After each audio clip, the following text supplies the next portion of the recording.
أدعو إلى الله على بصيرة أنا ومن اتبعني. Bismillahirrahmanirrahim. Kita lihat di belakang kita ada keindahan ombak ya, Masya Allah. Ombak biasanya diidentikan dengan sesuatu yang menimpa seseorang ya, makanya dalam rumah tangga biasa diidentikan dengan adanya ujian, berbagai cobaan dalam rumah tangga. Dan rumah tangga yang tidak memiliki ujian dan cobaan dan berbagai macam problem dan permasalahan itu bagaikan lautan yang tidak berombak. Jadi lautan yang tidak berombak, tenang, kadang tidak dijadikan suatu tujuan. Kapal yang terbuat dari kapal-kapalan anak kecil, dari kertas ya, pun bisa berada di air yang tidak ada ombaknya. Tetapi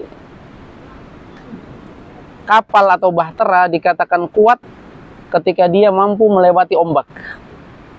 Sehingga rumah tangga yang kuat ya, rumah tangga yang baik, rumah tangga yang kebal, dan rumah tangga yang sukses adalah rumah tangga yang bukan berarti tidak memiliki problem, tapi dia rumah tangga yang bisa menghadapinya dengan kelembutan, dengan hikmah, dengan baik, sehingga tentunya dengan bahtera rumah tangga tersebut dia bisa menuai pahala di sisi Allah Subhanahu wa taala. Karena itulah hakikat kehidupan. Kata Allah dalam Al-Qur'an, "Wa nabluukum bisyarri wal khairi fitnah."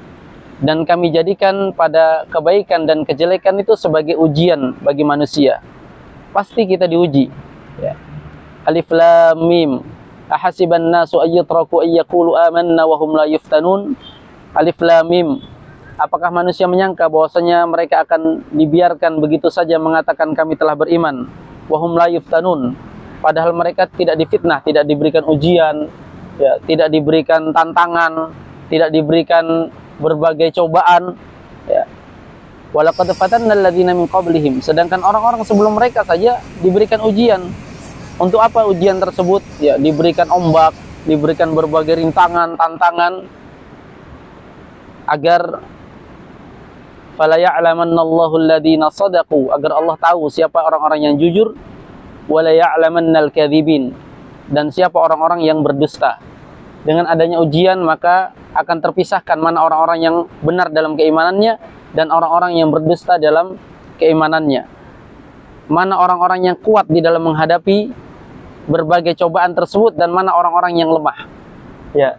Dan kadang ya, kita lihat di belakang kita ada orang-orang yang Masya Allah, mereka dengan ombak yang ada justru mereka bahagia ya, senang-senang. Ya, kenapa? Mereka sudah lihai dalam menghadapinya. Beda kalau orang kampung datang ke sini mungkin tenggelam ketika diterpa ombak. Tapi mereka bisa sekian dan seterusnya karena mereka sudah terbiasa dengan hal tersebut. Dan perlu diketahui bahwasanya pada ujian dan cobaan itu ada keindahan di dalamnya. Ada keindahan yang luar biasa. Makanya di dalam Al-Quran orang-orang yang bersabar itu disuruh untuk bergembira. Wa basyirus sabirin. Maka berikan kabar gembira kepada orang-orang yang bersabar. Karena dia dalam kesabaran itu terdapat kebaikan yang luar biasa. Makanya dalam sebuah hadis Nabi sallallahu alaihi wasallam menyebutkan, tidaklah ma u'tiya li ahadin ata'an, tidaklah Allah Subhanahu wa taala memberikan suatu pemberian kepada seorang hamba dengan pemberian yang lebih baik daripada minas sabr, daripada kesabaran. Indah sekali kesabaran itu. Makanya as-sabru jamil. Kesabaran itu indah ya. Walaupun menghadapinya dengan kesulitan, kepayahan, tapi sebenarnya keindahan yang luar biasa. Kenapa? Di dalamnya terdapat pahala. Di dalamnya terdapat kebaikan. Di dalamnya terdapat janji-janji yang luar biasa dari Allah Subhanahu wa taala. Bahkan penduduk sorga, mereka bisa masuk ke dalam sorga.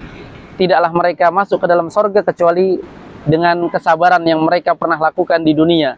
Makanya ketika penduduk sorga masuk ke dalam sorga, Allah Subhanahu wa taala sebutkan dalam Al-Qur'an, "Salamun alaikum bima sabartum." keselamatan untuk kalian. Jadi panggilan atau sambutan untuk penghuni surga ketika masuk surga adalah salamun alaikum, keselamatan untuk kalian bima sabartum, terhadap kesabaran yang kalian telah lakukan.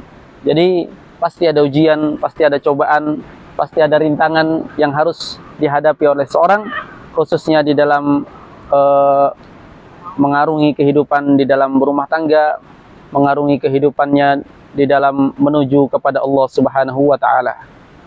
Barakallahu fikum. قل هذه سبيلي أدعو إلى الله على بصيرة أنا ومن اتبعني